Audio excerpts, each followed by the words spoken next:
আসসালামু আলাইকুম। আমি কক্সেটির ভিতরে এই ময়লা আবর্জনা কোটাকাটি চা পাতা ডিমের খোসা এগুলো সব রোদ দিয়েছিলাম, সব এক জায়গায় জমাইছিলাম, তো পচে আজকে এই অবস্থা হয়েছে।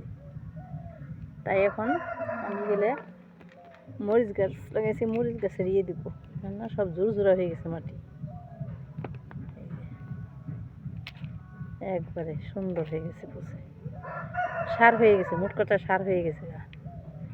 এই যে এগুলো এখন নিয়ে যাবো, মরিচ গাছে দিব। এবছর তেমন সবজি গাছ করিনি, কয়েকটা মরিচ গাছ করছি, মরিচ গাছে লাগাবো। এটি হয়েছে, এক গামলা হয়েছে, এখন আমি নিয়ে যাবো মরিচ গাছে দিব।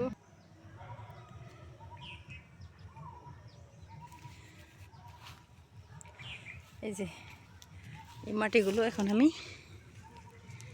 এই মরিচ গাছে লাগাই দিব। এই যে আমি কতদিন আগে সার দিছি, কিন্তু বেশি কাছে দেওয়া যাবে না।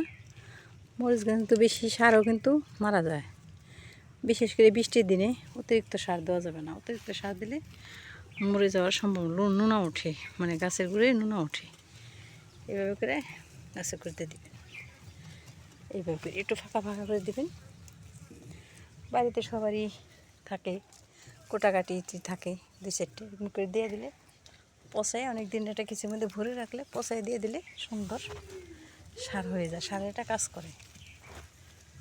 এভাবে দিয়ে দিবেন, প্রত্যেকটা গাছেই এইভাবে করে দিয়ে দিব, এইভাবে করে দিয়ে দেবো।